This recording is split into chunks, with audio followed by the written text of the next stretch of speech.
지금 서울 시민은 여러 가지 측면에서 어려움을 겪고 있습니다. 지금 부동산 대란, 주택 문제가 심각한 양상에 놓여 있고, 또 정부는 그 문제를 해결한답시고서 지나치게 세금을 남용하고 있어가지고서 일반 국민들이 조세 저항 의식도 굉장히 높아지고 있는 것이 현실입니다.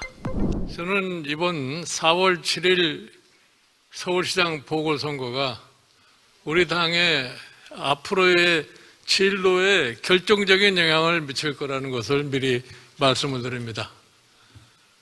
아마 저는 이 선거가 있으리라고 상상을 하지 못했었는데, 우연히도 지금 이 4월 7일 보궐선거를 갖게 된 것이 우리 당이 내년도에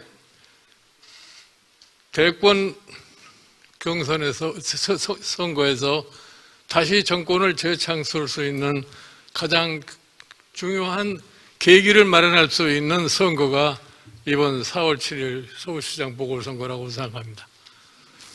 저는 누누이 말씀을 드립니다마는 이번 4월 7일 서울시장 보궐선거에서 우리 국민의힘이 당당히 승리할 거라고는 자신감을 갖다가 늘 피력하고 있습니다. 제가 막연하게 그런 말씀을 드리는 것이 아니라, 저는 대한민국의 유권자들 중에서 가장 현명한 판단을 할 수 있는 유권자가 우리 서울의 유권자라고 저는 생각을 합니다. 서울시 유권자들이 이번 재보궐선거가 어떻게 해서 이루어졌는지를 잘 알고 있습니다.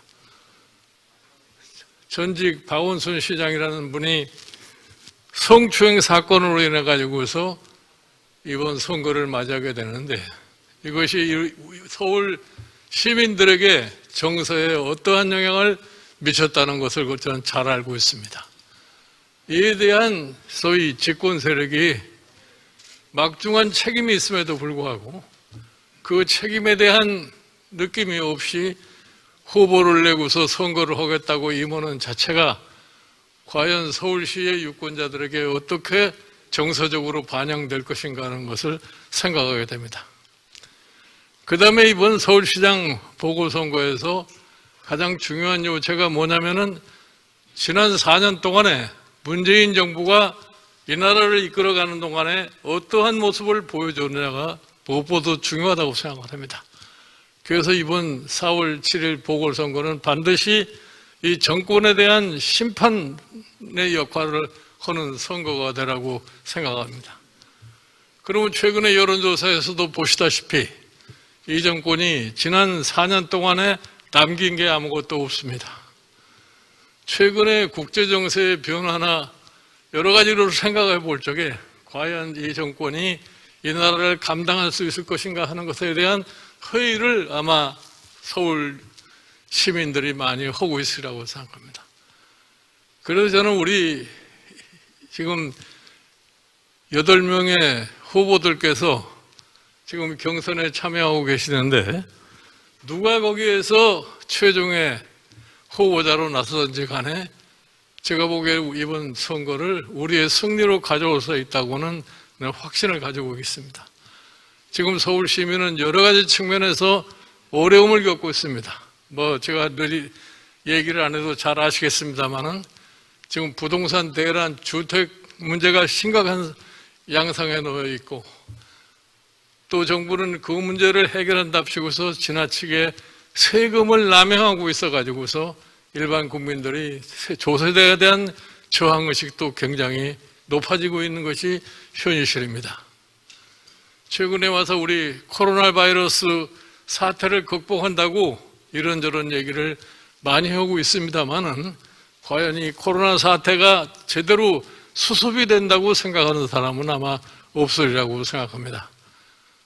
이번 4월 7일 서울시장 보궐선거에서 이 서울시 이 1,000만에 가까운 서울시 주민을 갖다가 어떻게 행복하게 살 수 있는 시로 발전할 수 있을 거냐는 것에 대해서 여러 후보자님들이 아마 각자 많은 생각을 하실 수 있을 거라고 생각합니다.